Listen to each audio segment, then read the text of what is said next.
దేవుని పరిశుద్ధ నామానికి స్తోత్రం కలుగునుగాక. మన ప్రభువైన యేసుక్రీస్తు నామములో ఈ ఉదయకాలం ముందు మీ అందరికీ నా శుభాలు అలాగే వందనాలు తెలియజేస్తున్నాను.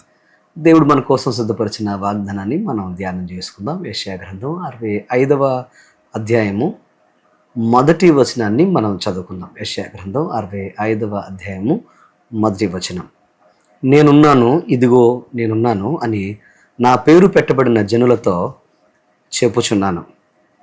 నేనున్నాను, ఇదిగో నేనున్నాను అని నా పేరు పెట్టబడిన జనముతో చెప్పుచున్నాను.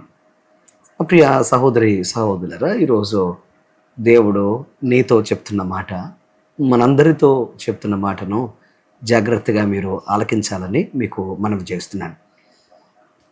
దేవుని యొక్క అద్భుతమైన పిలుపును మనం అర్థం చేసుకున్నప్పుడు, ఆయన మాటను మనం అర్థం చేసుకున్నప్పుడు, మన జీవితంలో ఉన్న ప్రతి బాధ, వేదన, అలాగే ప్రతి ఆందోళనకు గొప్ప అద్భుతమైన జవాబు, అలాగే మనలో ఉన్న సంఘర్షణలు పటాపంచలైపోవడం మనం గమనించగలుగుతాం. దేవుడు ఏమంటున్నాడు అని అంటే, దేవుడు ముందుగా మాట్లాడుతున్నాడు. ఏమనంటే, మీరు కంగారు పడతారని, మీరు బాధలు అనుభవిస్తున్నారని, మీరు కష్టాలు అనుభవిస్తున్నారని, మీరు శోధనలు అనుభవిస్తున్నారని, మీరు వేధించబడుతున్నారని, మీరు నలిగిపోతున్నారని, మీరు భయంకరంగా బంధకాల మధ్యన మీ జీవితంలో నలిగిపోతున్నారని ఆయన ముందుగా మీతో ఆయన మాట్లాడుతున్నాడు. నేనున్నాను, నేను చూస్తున్నాను, మీరు ఎంత మాత్రమో కంగారు పడొద్దు, నేను సమయానికి ప్రతిస్పందిస్తాను, నిన్ను విడువను, నిన్ను వెడబాయను అని ఆయన మనకు అభయమిస్తున్నాడు. ఎందుకనంటే దేవుని సిద్ధపాటు, అలాగే దేవుని యొక్క సంసిద్ధత, దేవుని ప్రేమను మనకు కనబరుస్తున్నాయి. ఈ రోజున చాలామందికున్న భయంకరమైన ఒక వేదన ఇదే, నాకెవరున్నారు అని బాధపడుతున్న ప్రతి ఒక్కరితో ఆయన అంటున్నాడు, నేనున్నాను అని. ఈరోజు ఒక సహోదరిగా నువ్వు అనుకుంటున్నావేమో నాకు తండ్రి లేడని, ఒక సహోదరుడు అనుకుంటున్నావేమో నాకు నాన్న లేడని నువ్వు అనుకుంటున్నావేమో, లేకపోతే ఒక కుమారుడుగా మీరు అనుకుంటున్నారేమో నాకు తల్లిదండ్రులు లేరండి, తల్లి లేదండి.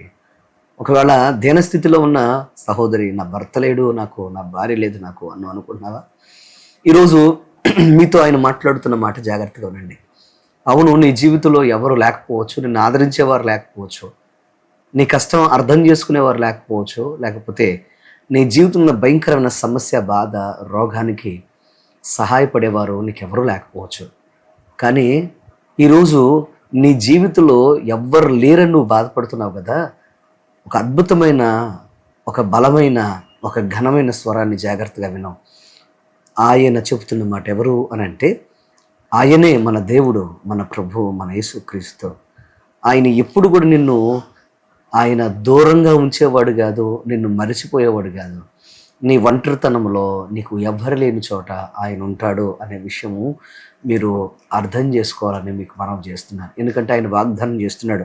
ఆ పరమదేవుడు అంటున్నాడు ఏమనంటే, నేను ఉన్నాను, నేను సంసిద్ధంగా ఉన్నాను, నేను నీకోసం నేను ఎదురు చూస్తున్నాను, ఇదిగో నేను నీకోసమే ఉన్నాను, నీవు నా కుమారుడివి, నా కుమార్తెవి, నిన్ను తప్పకుండా నేను ఆదుకుంటాను అని ఆయన మీకు ఆయన సందేశం పంపుతున్నాడు. లోకంలో విలువ లేని వారికి, గుర్తింపు లేని వారికి, తిరస్కరించబడిన వారికి ఆయన ఒక గుర్తింపుని ఇస్తున్నాడు. నా పేరు పెట్టబడిన వారు మీరు. దిక్కులేని వాడిగా, దిక్కులేని దానిగా ఒకవేళ నువ్వు విమర్శించబడుతున్నావేమో, ఒకవేళ నిన్ను అందరూ హీనంగా చూస్తున్నారేమో, ఆయన నీకు ఒక పేరు ఇస్తున్నాడు, ఆయన నీకు ఒక గుర్తింపు ఇస్తున్నాడు, ఐడెంటిటీ ఇస్తున్నాడు. అదేంటంటే, నీవు ఆయన పేరు పెట్టబడిన బిడ్డవు అని ఆయన నీకు గుర్తింపునిస్తున్నాడు. ప్రియ తమ్ముడు, చెల్లి, ప్రియ సహోదరి సహోదరుడ, ఎంత ధన్యత! ఈరోజు దేవుడే నీకు ఒక ఐడెంటిటీ ఇస్తే ఈ లోకంలో నీ గుర్తింపును ఎవరు తీయగలరు? నా ప్రియ తమ్ముడు, చెల్లి, ప్రియ సహోదరి సహోదరుడ, యోగ్యత లేని, అర్హత లేని నీ జీవితంలో ఆయన కృపచేత నిన్ను యోగ్యునిగా, యోగ్యాలుగా చేసి ఆయన నీతో మాట్లాడుతున్నాడు.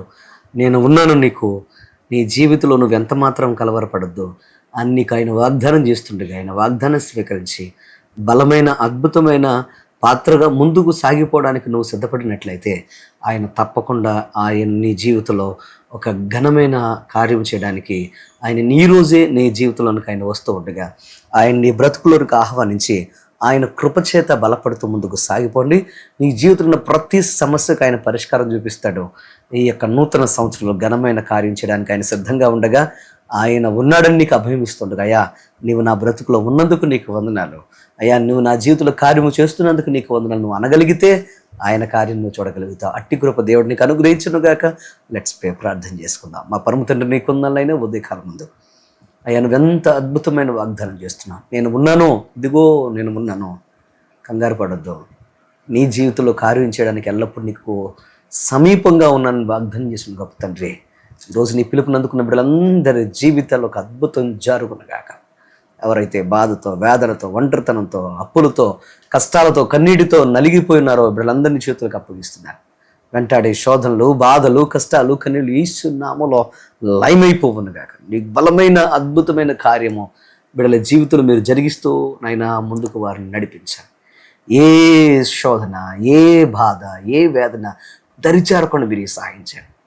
నేను స్వస్థపరిచి యెహోవా నేను వాగ్దానం చేసిన గొప్ప తండ్రి, వీళ్ళందరికీ కావలసిన దైవిక స్వస్థత అనుగ్రహించి, దైవిక గుర్తింపును అనుగ్రహించి, దైవిక విడుదల అనుగ్రహించి అద్భుతం చేసి ముందుకు నడిపించమని ఈ రోజులు బిడ్డల జీవితంలో వెంటాడుతున్న దిక్కులేనితనము, ఒంటరితనము, బాధ, వేదన యేసు నామములో లయపరుస్తుండగా మీరే తోడుగా ఉండి ముందుకు నడిపించి గొప్ప కార్యాలకు ప్రభావ నిలయాలుగా బిడ్డలు మీరు మార్చమని, ఏ ప్రాంతము నుండి, ఏ దేశం నుండి వాక్యం చూస్తున్న వారికి కావలసిన ఆదరణ, సంతోష సమాధానాలతో వర్ధిల్లే భాగ్యం అని యేసు నామమున అడుగుచున్నాము తండ్రి, ఆమేన్. God bless you. దేవుడు మిమ్మల్ని దీవించును గాక. ఈ వాక్యం కనుక మీకు దీవెనకరంగా ఉంటే తప్పకుండా మీ స్నేహితులతో, బంధువులతో అందరితో పంచుకోండి. God bless you. దేవుడు